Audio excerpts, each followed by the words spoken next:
What business do you have with devils? That's not just a question. It's a kingdom call out. Luke 10 and 19 isn't just for information. It's instruction. It shows that you have legal access in the spiritual realm. Spirits, devils, and demons, they operate on legality. So you have to understand this just in a little bit of legal terms or technicality. So keep listening, because the part about the serpent and the scorpion just might break something open in you. So the first section says, behold, I give you. The scripture starts with the word behold. That means look, pay attention. But even more than that, it means observe, focus what I'm about to tell you. It says, I give you. Not that you have to earn, not that you have to work for it. It is given. That means all you have to do is receive your authority. Period. But let's break that down a little bit further. What does authority mean? Authority means jurisdiction.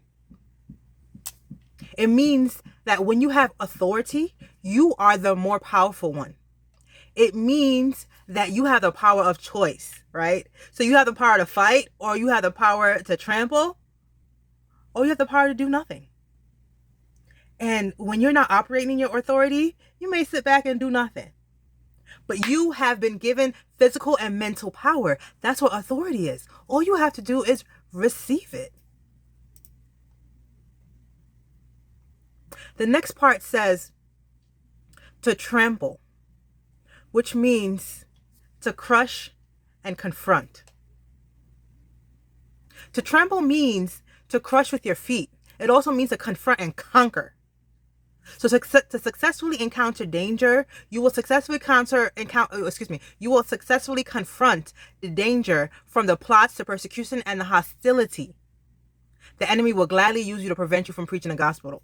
Yes, I said it. The enemy will gladly use it to prevent you from preaching the gospel. A trample is not casual. It means that you will walk with victory over every confrontation, over every attack, over every hostility thrown at you, every dart thrown at you. Satan will be defeated, but like I said earlier, you have to choose to trample. The next part says snakes or serpents.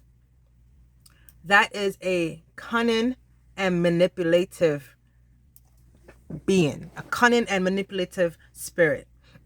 Now this part here blew my mind, because the devil is a serpent. We all know that. That means he's cunning, crafty, and clever and malicious, right?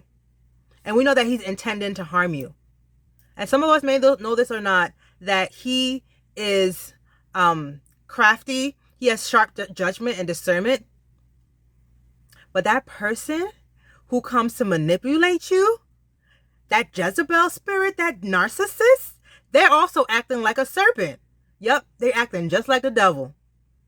So just so you know who's in your midst, but also know that it is not them who you are fighting. It's the spirit that's behind them, because we wrestle not with flesh and blood.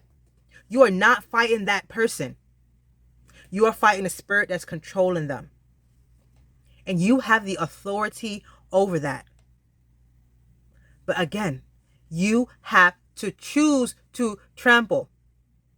And now when it talks about scorpions, a scorpion is something that stings, right? It causes pain, it tortures, and it can pierce. But that sting is a poisonous sting. And it can cause illness and death over time. So an attack that's meant to harm you, it's sneaky, it's sharp, and it pierces through your armor. It gets through the truth of who God says you are.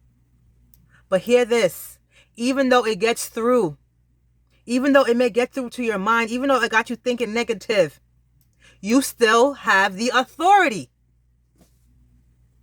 You have the authority, and you have the ability to put on the mind of Christ. You don't got to take whatever negative thought you have about yourself or about a situation. No, you can take every thought captive to the obedience of Christ and pull down every stronghold or every high thing that exalts itself above the knowledge of God. You have authority, so use it. And then it says that you have power over all of the enemy. It gives you authority over all of the power of the enemy, which means that power means that you have strength, you have ability, you have influence. So you have authority over the enemy's strength, over their ability, over their influence. And who is this enemy? The hateful one, the opposer, the one who is bringing opposition into your life. The devil, the repulsive one. And repulsive means disgusting. The enemy could be subtle. Could be giving you passive attacks.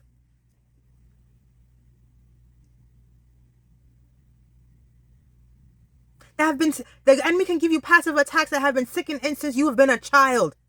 That sting that lasts over time. That's called trauma. And that causes death to your purpose. That causes death to your voice. But you have authority over it all. So don't let what happened to you way back when be the reason why you don't live out your purpose. Because God has given you authority. And the last part says, nothing shall by any means harm you. That means no one can bring you lasting harm. No one can act wickedly toward you. No one can damage your purpose, your voice, and your spirit.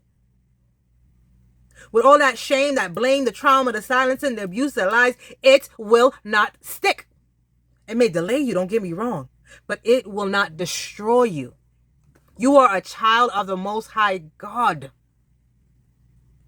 So no weapon formed against you will prosper, and you will walk in victory because that is your name.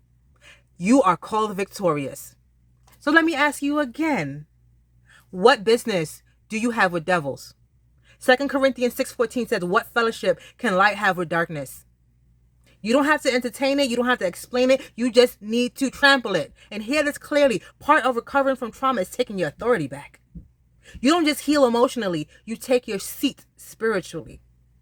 You rise back up in kingdom authority because we wrestle not with flesh and blood. So honey, it is time to recover and reclaim what hell tried to silence. So if you're ready to take your authority back and walk in your healing, download the free 7-day trauma release guide to start healing. To start taking back what the devil stolen.